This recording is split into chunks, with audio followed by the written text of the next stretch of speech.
โลกอึ้ง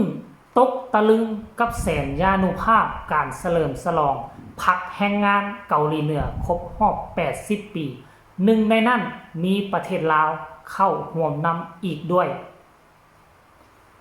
ทักทายสบายดี FC แฟนคลับทุกท่านที่เคารพและนับถือมาพบมาพ้อกันคลิปนี้ช่วงค่อยค่ำยามแลง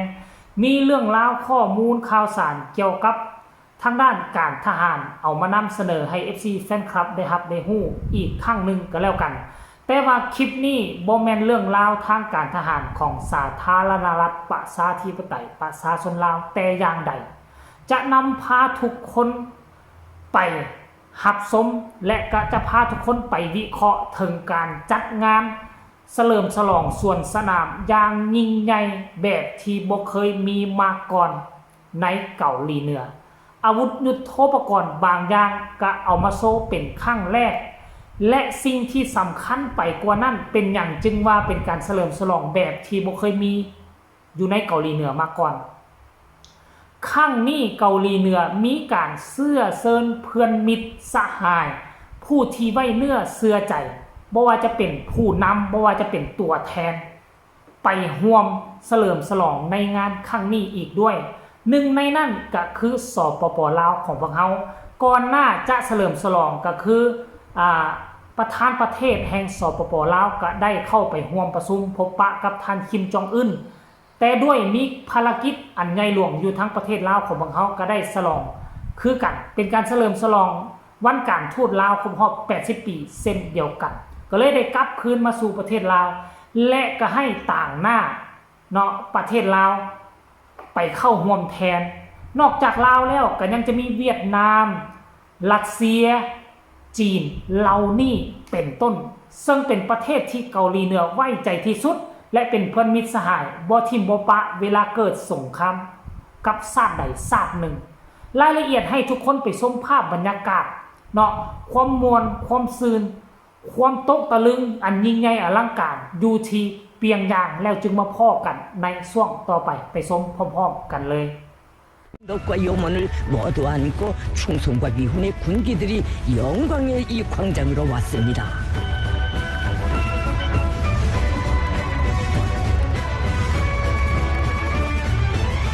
승리의 깃발, 영예의 깃발, 강군의 깃발들은 천만 장병들 우리 군대의 진군을 격려하고 국왕의 백년 대계를 담보하고 있습니다.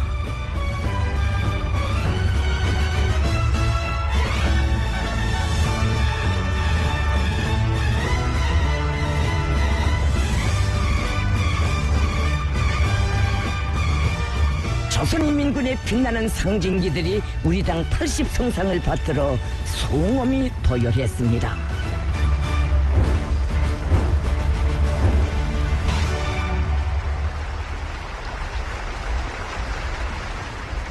광장을 뒤덮은 문동지께서 광장 주석단에 나오셨습니다.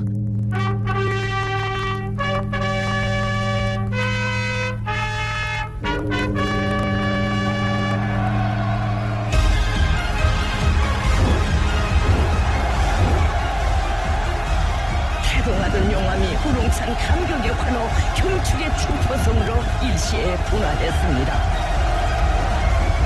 김정은 동지께와 외국의 당 및 정부 수반들에게 소년단원들이 향기 그윽한 꽃다발을 드리고 있습니다.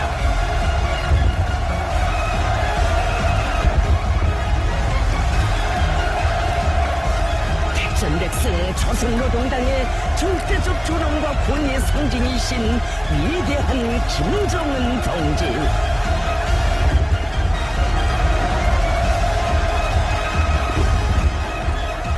끝없는 흠모 충천하는 열광 하늘 땅을 가득 채웁니다.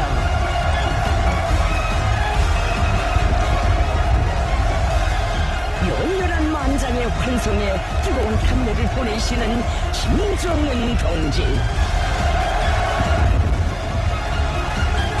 그 위에 하나씩 비서 뜨거운 축복으로 10월의 광장은 더욱 눈부십니다.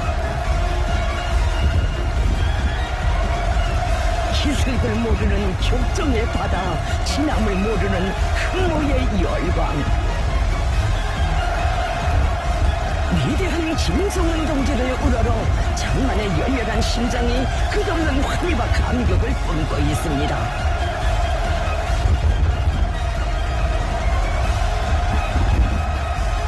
조선노동당 중앙위원회 정치국 상무위원회 위원들을 비롯한 당과 정부의 간부들, 도당위원회 책임 비서들, 군부의 주요 지휘 성원들, 해외 동포 축하단 단장들이 주석단에 나갔습니다. 국가의 중요 직책에서 오랜 기간 사업한 노 간부들이 주석단에 자리 잡았습니다. 열렬히 환영합니다.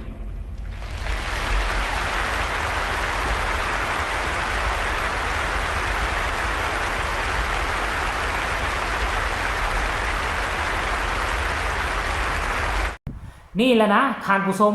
ท่านคิมจองอึนกับบรรดาแขกผู้แทนการนำต่างประเทศที่เข้าไปร่วมเดินออกมาเสียงห้องดังกระหึ่มจากทหารเกาหลีเหนือโอ้โหนอกจากจีนแล้วที่จะจัดพิธีเฉลิมฉลองสวนสนามยิ่งใหญ่ขนาดนี้ก็มีแต่เกาหลีเหนือนั่นแหละอันดับ1ต้องยกให้จีนอันดับ2ยกให้เกาหลีเหนืออันดับ3ต้องยกให้รัสเซียเนาะที่แสดงก้อนกำลังเฉลิมฉลองในวันสำคัญต่างๆได้ยิ่งใหญ่อลังการขนาดนี้อยู่ในบนโลกนี้ต้องยกให้ 3-4 ประเทศนี่แหละเกาหลีเหนือขึ้นชื่อลือน้ำว่าเป็นกองทัพที่เข้มแข็งอันดับ4ของโลกอันดับ4ของโลกไหนและมันเป็นนิมิตหมายอันที่ดีที่เกาหลีเหนือเปิดเสื้อเชิญสมัยก่อนน่ะคันมีงานต่างๆน่ะคนที่จะไปร่วมได้ก็คือไม่ได้จีนรัสเซีย2ประเทศบ่คิดบ่ฝันว่าจะเชิญเวียดนามเชิญลาวเฮาไปเข้าร่วมนํท่านผู้ชม FC แฟนคลับนี่มันเป็นสัญญาณที่ดีบอกว่าเกาหลีเหนือกำลังจะเปิดประเทศแล้วจะนำพาประเทศเข้าสู่ประเทศที่เจริญรุ่งเรืองและการทูตก็กำลังจะแผ่ลามออกไปสู่นานาประเทศโอ้โหในเมื่อเขามีความมั่นอกมั่นใจว่าประเทศเขามีความมั่นคงแล้วโดยมีตัวค้ำประกันนั่นก็คือกองทัพที่เข้มแข็งติดอันดับ4ของโลกในเมื่อเขามั่นใจแล้วเขามีอาวุธที่ทงพลังบ่มีผู้ใดจะมาบุกเขาได้เมื่อนั่นแหละเขาจึงกล้าแผ่ขยายอิทธิพลออกไปสู่ประเทศอ้อมข้างเริ่มดึงเอาพรรคพวกเพื่อนมิตรสนิทสนมกันตั้งแต่ปางสงครามโลกดึงเข้ามาต่อไปนี่ก็จะมีการประชุมร่วมกันระหว่างประเทศคอมมิวนิสต์เพื่อนมิตรชิดสหายแลกเปลี่ยนบทเรียนประชุมร่วมกันเริ่มฝึกซ้อมร่วมกันเด้เริ่มลงทุนร่วมกันมันก็จะกลายเป็นข้อที่สำคัญต่อไปประเทศลาวของพวกเฮาเป็นประเทศน้องเล็กคันสิว่าเป็นประเทศน้องน้อยที่สุดมีโอกาสได้ไปยืนอยู่จุดนั้นก็รู้สึกว่าตนเองโชคดีมหาศาลแล้วตอนนี้ไปก็หวังว่าจะมีการแลกเปลี่ยนบทเรียนนำกันเรื่อยๆให้ประเทศเพิ่นมิตรชิดสหายของพวกเฮา4หน้า5ประเทศจงจับมือกันให้แน่นช่วยกันพัฒนากองทัพช่วยกันพัฒนาเศรษฐกิจให้มันทับเทียมกับยุโรปของเขาให้ได้อย่าสู้ให้เขาดูหมิ่นดูถูกว่าพวกเขาเป็นประเทศที่จนบ่มีอันจะกินคือดังประเทศอื่นเขากล่าวขานก็แล้วกันสำหรับคลิปนี้ฝากฟังเอาไว้ซำนี้ก็แล้วกันฝากทุกคนกดไลค์กดแชร์กดติดตามเอาไว้ในเพื่อจะบ่พลาดคลิปดีๆแบบนี้ตลอดไปสำหรับคลิปนี้สบายดี